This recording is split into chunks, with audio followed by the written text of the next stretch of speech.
Yung alam mo nakakatulong sa ating buhay, ibibigay ng Diyos yan. Kasi walang imposible sa Panginoon.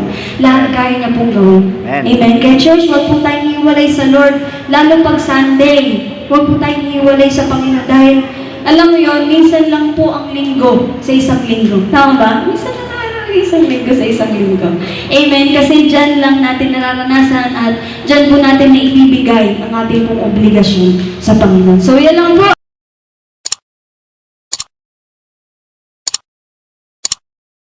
Amen. So, yun. Salamat sa Panginoon dahil napakabuti ng Panginoon sa ating mga desire ng ating puso dahil ibibigay niya yan na walang kahirap-hirap.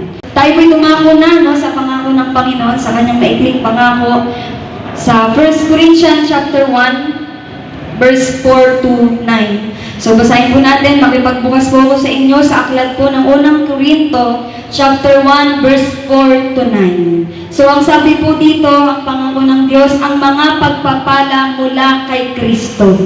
So, sabi po ni Apostol Pablo, lagi akong nagpapasalamat sa Diyos dahil sa mga pagpapalang ibinigay niya sa inyo sa pamamagitan ni Kristo Jesus. 5. Dahil sa inyong pakikipag-isa kay Kristo, kayo ay naging masagana sa lahat ng bagay. Hello? Dahil sa inyong pakikipag-isa kay Kristo, kayo ay naging masagana sa lahat ng bagay.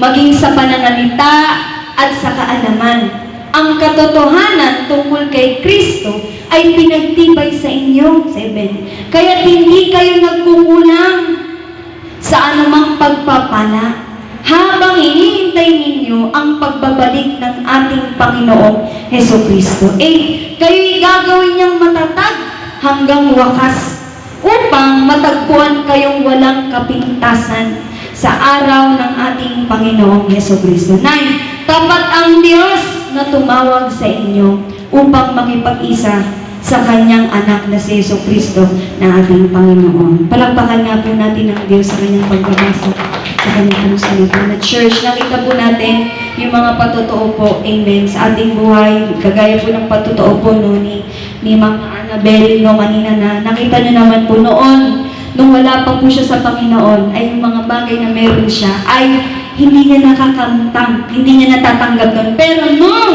siya po ay napunta sa Panginoon, lahat ng bagay, hello, church, nais at ibig niya noon ay ibinibigay lang po ng Diyos. Sapagkat yan pong sinabi ng salita ng Diyos, na sa ating daw pong pakikipag-isa sa Panginoon, walang magkukulang. Hello, pagkos sa lahat ng bagay daw po ay magiging sagana tayo. Kagaya niyan sa kagalingan. Amen. Sa protection, sa kaligtasan. Amen. Saan pa po ba? Sa mga pagpapala, sa mga bayarin, di ba? Sa lahat ng himala ng Diyos. Kapag, church, ito sinasabi ng Panginoon, na alam niyo po na ang pangako ng Panginoon ay lagi lang po yung natatanggap ng mga tao, ng lahat ng Kristiyano na tunay na nakikipag-isa sa Kanya. Kaya minsan mayroong nagtataka, ba't gano'n, nag-church naman ako? Pero parang walang blessing, parang walang pagbabago.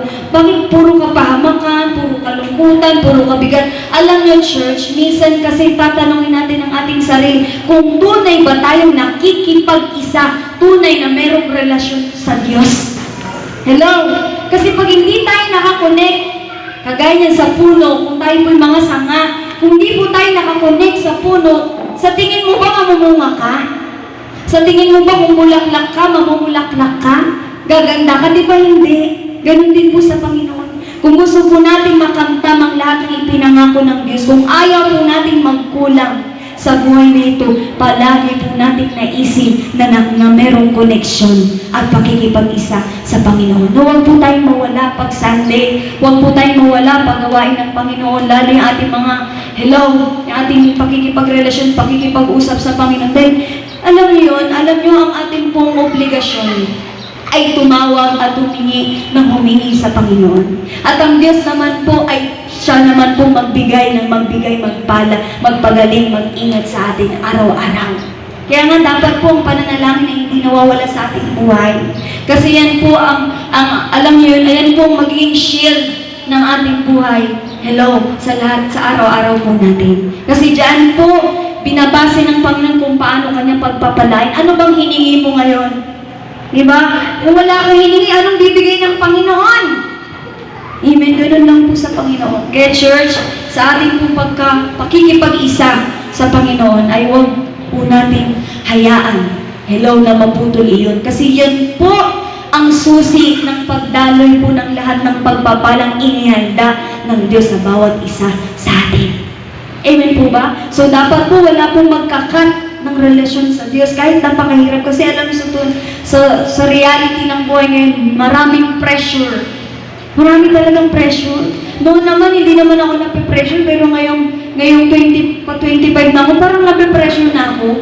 Para bagang, alam mo niyo yung cravings ko ngayon. Ano yung cravings ko ngayon? Hindi, alam niyo yung sa Diyos, araw-araw, no? Kasi, syempre, noon, lagi ako nananalangin sa pamilya ko, bigyan niyo po sila ng ganito, ng trabaho, ng negosyo, ng bahay. Tapos naisip ko, bakit ako hindi man lang ako humiling sa Diyos? Amen. Puro na lang ibang tao yung pinapanalangin ko ngayon. Sabi ko, naisip ko, Lord, ako naman. Ako naman po yung i-bless mo. Ako naman po yung bigyan mo ng ganito. Amen. Pero, ganun pa man, may pressure talaga. Ngayon pala yun. Totoo pala yun. Hello. Totoo po pala na nagkakaroon talaga ng pressure kapag tumatanda na. Ay, bumabata pala. Hindi naman po kung halatang 20 plus sa totoo lang. Maraming nagtataka pag nagtatanong, anong taong ka na ba? Ayoko sabihin, baka di ka maniwala, baka sabihin mo, nagsisinungaling ako eh. Amen? Di ko nga alam eh. Mukha lang daw po 18. Totoo po ba? Tama. Opo, maraming uy, anong taong ka na ba? 18 ka na ba? Sabi ko, hindi po. Mas bata pa po ko sa 18 dyan. Di, alam nyo, napakabuti ng Panginoon. Kasi alam mo yun na kahit pataas ang ating pong edad. Hello? Kasi gano'n naman, yan ang katotohanan ng buhay na hindi natin mapipigilan. Yan nga may sinasabi ng Panginoon, dagdag ng dagdag. Kasi pag hindi dadagdag ang ating edad, puri ng Panginoon, hindi tayo tataas. Hindi tayo tataas na lang, ganyan lang tayo. Parang, baby na lang ba tayo habang buhay? Bit-bit ng ating mga magulang, hindi po. No, salamat sa Panginoon Church dahil kung tayo po may sariling relasyon sa Panginoon, kahit walang magulang, kahit walang kapatid, kahit walang kasama kapaligid na gagabay sa atin, may Diyos eh. May Diyos na gumagabay sa atin. Kung paano natin magawa ang maraming bagay. Kaya nga sabi niya, kung tayo daw po nakikipag-isa kay Kristo, hindi daw po tayo magkukulang. Walang anumang bagay na magkukulang sa ating buhay. Kundi lahat po ng bagay ay ibibigay ng Diyos sapat na higit pa. Gusto po ba natin yon? Na lahat ng ating pong nais at ibig, yung nakakabuti, amen. Yung alam mo nakakatulong sa ating buhay, ibibigay ng Diyos yan. Kasi walang imposible sa Panginoon. Lahat kaya niya pong gawin. Amen. Kaya church, huwag po tayong hiwalay sa Lord. Lalo pag Sunday, huwag po tayong hiwalay sa Panginoon. Dahil, alam mo yon, minsan lang po ang linggo sa isang linggo. Tama ba? Minsan lang isang linggo sa isang linggo. Amen. Kasi dyan lang natin nararanasan at dyan po natin na ibibigay ang ating pong obligasyon sa Panginoon. So, yan lang po ang maikli pong pangako ng Panginoon. Dalahin ko po na meron po tayong naunawaan. Church, ulitin ko po ang pakikipag-isa kay Kristo.